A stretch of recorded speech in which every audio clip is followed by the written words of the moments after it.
আমার কথা শোনার জন্য আবারও আপনাদের ধন্যবাদ। শেখ হাসিনা কবে দেশে ফিরবেন, এটা তার ছেলে সুপুত্র জয় তিনি জানিয়েছেন। বার্তা সংস্থা রয়টার্সকে দেয়া এক সাক্ষাৎকারে জয় জানিয়েছেন তার মা কবে বাংলাদেশে ফিরবেন। এর আগে একটা কথা বলে নেওয়া উচিত, সেটা হচ্ছে যে আওয়ামী লীগটা কি জয়ের মালিকানা? উনি যেভাবে বলছেন কথা, তাতে মনে হচ্ছে এই আওয়ামী লীগের মালিক হচ্ছে জয়, এতদিন ছিল তার মা, এখন হচ্ছে জয়। তিনি যেভাবে বলবেন আওয়ামী লীগ সেভাবে চলবে। আমার কাছে কথা হচ্ছে যে যেই দলে গণতন্ত্র নেই, সে দেশে একটা দেশে কিভাবে গণতন্ত্র ফিরিয়ে আনবে? আমার কথা কি বুঝতে পারছেন দর্শক বন্ধুরা? কোনোভাবেই কি সম্ভব? যেই দলে গণতন্ত্র নেই সেই দল কিভাবে একটা দেশে গণতন্ত্র ফিরাই নিয়ে আসবে? এটা আদৌ পসিবল না। আমরা সেই ভ্রান্ত ধারণার ভিতরেই আসি, আমরা সেই দলখানার ভিতরেই আসি, আমরা সেই কি বলে এটা বলার অপেক্ষা রাখে না যে আমরা কি একটা আজগুবি বিদদের পিছনে পড়ে আছি। এই বিষয়ে আজকের পত্রিকা একটা নিউজ করছে, কি বলছে একটু শুনেন।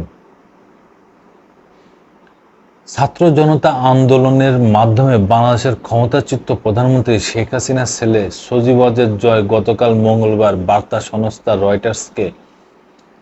রয়টার্সের মুখোমুখি হয়েছিলেন। সেখানে তাকে প্রশ্ন করা হয়েছিল তার মা ভারত থেকে কবে দেশে ফিরতে পারেন। জবাবে জয় জানান, সেটা শেখ হাসিনার উপরেই নির্ভর করবে।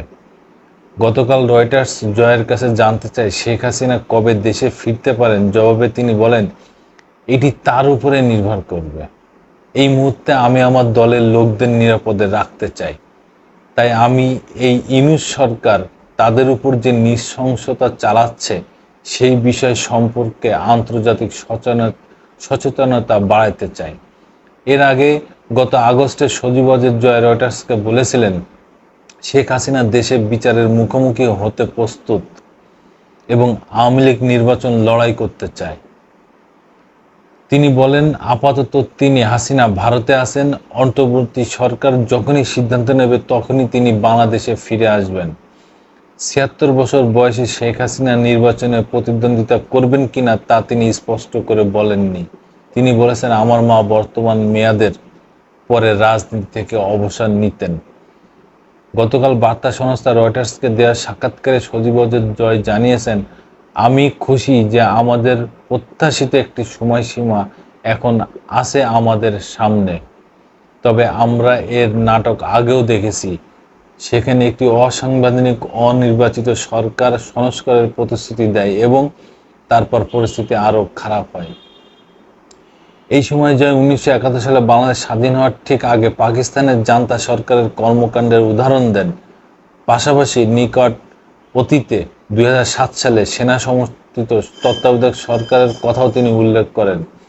২০০৮ সালে আওয়ামী লীগ সরকার গঠনের আগে এই অনির্বাচিত সরকার ক্ষমতায় ছিল। একটা জিনিস বোঝেন দর্শক বন্ধুরা, এই টানা ১৫ বছর আওয়ামী লীগ সরকার যে ক্ষমতায় ছিল, এর ভিতরে তারা একবারও ভুল করেও তারা মনে করে নাই যে তত্ত্বাবধায়ক সরকার ২ বছর ছিল, তারপরে তারা যে ইলেকশন দিয়েছে সেই ইলেকশনে তারা ক্ষমতায় আসছে। ১৫ বছর একটানা তারা ক্ষমতায় থেকেছে। রাতের ভোট ডাকাতি করে তারা এই নির্বাচন করে ক্ষমতায় থাকছে। এখন তো তারা ক্ষমতায় নেই। ২০২৪ সালের ৫ই আগস্ট যে গণ অভ্যুত্থানের মাধ্যমে আওয়ামী লীগ সরকারকে নামানো হয়েছে, তারপরের থেকে এই পর্যন্ত শেখ হাসিনার ছেলে জয় যতবার কথা বলছেন রয়টার্সের সাথে, বিভিন্ন সংবাদ মাধ্যমের সাথে, ততবারই উনি ওই ফখরুদ্দিন তত্ত্বাবধায়ক সরকারের কথা তুলে নিয়ে আসেন, এখন আবার সেই কথাই তুলে নিয়ে আসতেছেন যে তত্ত্বাবধায়ক সরকার 3 মাসের কথা বলে 3 বছর থাকে, 2 বছরের কথা বলে উনি 3 বছর থেকে যায়, 5 বছর থেকে যায়। এইটা তিনি আগেও দেখে আসছেন। তো ব্যাপার হচ্ছে যে এতদিন যে মানুষ, সাধারণ জনগণ যে চাওয়াটা আপনাদের কাছে চেয়েছে, আপনাদের ভালো লাগেনি, আপনারা একবারও সেই কথা তোলেন নাই।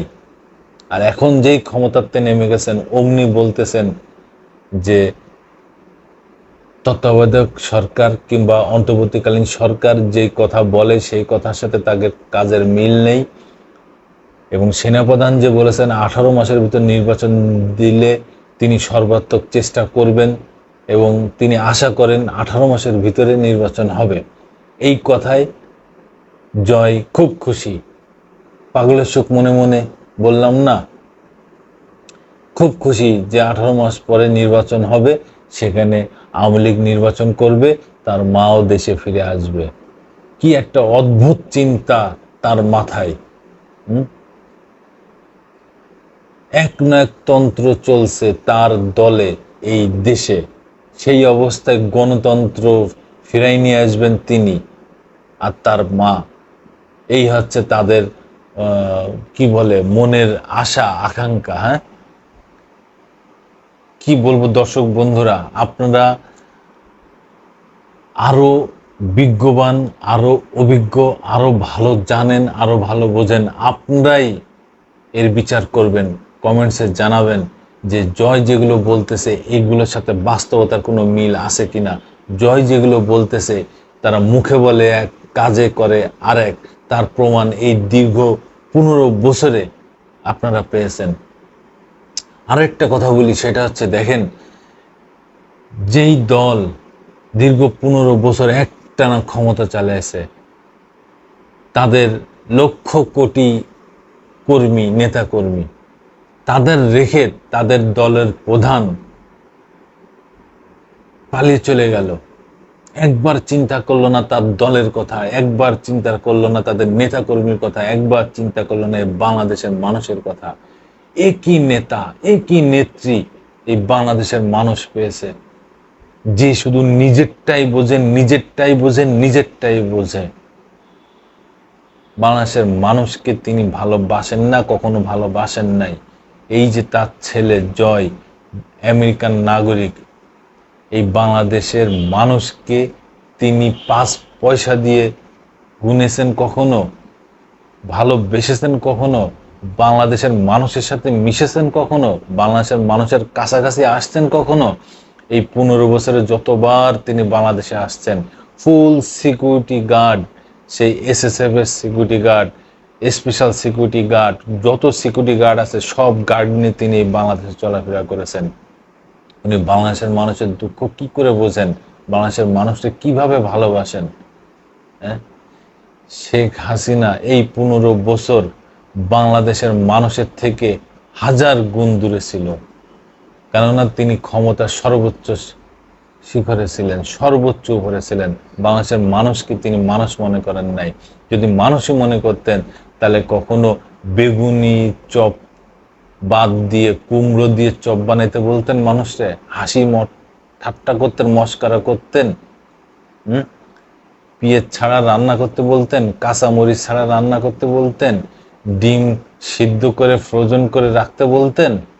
এই হচ্ছে তার ভালোবাসা, দেখেন, বাংলাদেশের মানুষের প্রতি, জনগণের প্রতি। আবার উনি এও বলেছেন, আমার সাথে বেশি কথা হবে, আমাকে বেশি কথা বলবেন তো সবকিছু বন্ধ করে দিয়ে বসে থাকবো। এই হচ্ছে জনগণের প্রতি তার কমিটমেন্ট, জনগণের প্রতি তার ভালোবাসা।